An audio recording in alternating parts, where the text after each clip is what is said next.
आखिर कैसे मृत्यु के बाद कर्ण एक दिन के जिंदा हो गए थे। चलिए आज हम जानते हैं आज के वीडियो में। महारथी कर्ण पांडवों के ज्येष्ठ भ्राता थे, फिर भी वो पांडवों से द्वेष करते थे। महारथी कर्ण महाभारत युद्ध में अर्जुन के हाथों मारे गए थे। लेकिन क्या आप ये जानते हैं कि कर्ण की आत्मा मृत्यु के बाद पांडवों से मिलने आई थी? आखिर क्यों कर्ण की आत्मा पांडवों से मिलने आई थी? महाभारत काल में एक से एक वीर योद्धा हुए थे। कर्ण, भीष्म और द्रोण जैसे योद्धा तो अकेले ही पूरी पांडव सेना को परास्त कर सकते थे, लेकिन अधर्म का साथ देने की वजह से इन सभी की मृत्यु महाभारत युद्ध में हो गई थी। लेकिन ऐसा क्या हुआ कि कर्ण, भीष्म और सभी मरे हुए योद्धा को पांडवों से मिलने आना पड़ा? यह बात महाभारत युद्ध के 16 वर्ष की बात है, जब गांधारी, धृतराष्ट्र और कुंती संन्यास लेकर वन में रहने लगे थे। किंतु पांडवों को अपनी माता कुंती की ज्यादा चिंता होती थी, इसलिए वे एक दिन माता कुंती से मिलने आते हैं। जब पांडव कुंती से मिलने जाते हैं तब वहां महर्षि वेदव्यास कुछ मुनियों के साथ पधारते हैं। तब पांडव, धृतराष्ट्र और महर्षि वेदव्यास, कुंती और सुभद्रा और द्रौपदी वहां बैठकर महर्षि वेदव्यास के साथ दिव्य कथाओं की चर्चा करने लगते हैं। तब महर्षि वेदव्यास धृतराष्ट्र से कहते हैं, हे राजन, आपके मन में जो भी इच्छा हो रही है उसे मैं जानता हूँ। आप हमेशा अपने मरे हुए पुत्रों के शोक में तड़पते रहते हैं। गांधारी और कुंती के हृदय में जो दुख है वह भी मुझे पता है।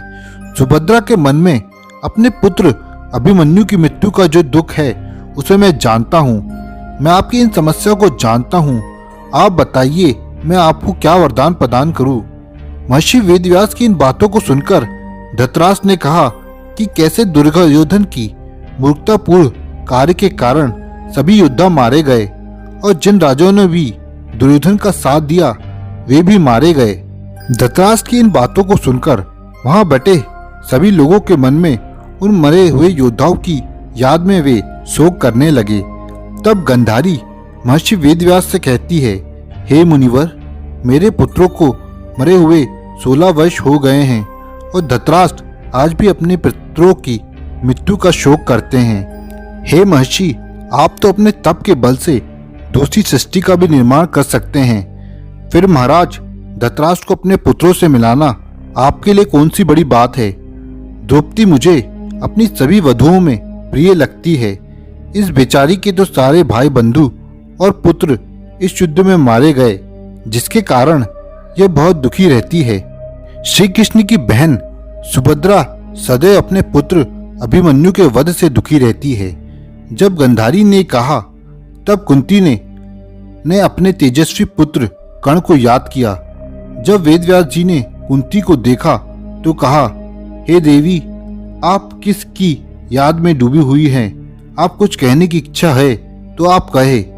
तब कुंती ने कहा और महर्षि वेदव्यास को प्रणाम किया और लज्जित होकर कर्ण का व्याख्यान को बताया और बताया कि कर्ण को किस तरह अन्याय सहना पड़ा और सूत पुत्र होने के कारण कर्ण को सभी का अपमान सहना पड़ा।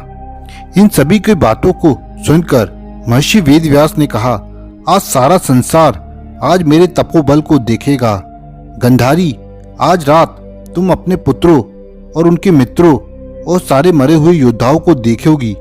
कुंती कर्ण को देखेगी, सुभद्रा अपने पुत्र अभिमन्यु को और द्रौपदी अपने 5 पुत्रों को देखेगी। महर्षि वेदव्यास की इन बातों को सुनकर सभी प्रसन्न हो गए और जब रात्रि हुई तो सभी महर्षि वेदव्यास के द्वारा बताए गए नदी के किनारे आ गए। इसके पश्चात महर्षि वेदव्यास ने जल में प्रवेश करके कौरवों और पांडव पक्ष के मरे हुए योद्धाओं का आह्वान किया। इसके बाद भीष्म, द्रोण और सारे योद्धा अपनी सेना के साथ वहां प्रकट हो गए। द्रौपदी के 5 पुत्र अभिमन्यु और घटोत्कच जल से बाहर प्रकट हो गए। कर्ण, दुर्योधन और शुक्नी सभी योद्धा जल से बाहर प्रकट हो गए। इसके पश्चात भगवत, शल्य और कर्ण के पुत्र वृषसेन भी जल से बाहर प्रकट हो गए। तब पांडव अपने भाई कर्ण को देखकर फूट फूट के रोए, क्योंकि कर्ण जब तक जीवित थे तब तक उन्होंने उन्हें कभी सम्मान नहीं दिया था और सदैव ही उनका अपमान किया था। इसके बाद सभी पांडवों ने कर्ण से प्रसन्नता पूर्वक मिलकर अपने बड़े भाई की तरह प्रेम किया। इसके बाद वो अभिमन्यु, द्रौपदी और के 5 पुत्रों से मिलकर अत्यंत प्रसन्न हुए। तो दोस्तों, आपको कैसी लगी ये वीडियो आप कमेंट बॉक्स में कमेंट करें और हमारे चैनल को सब्सक्राइब करें।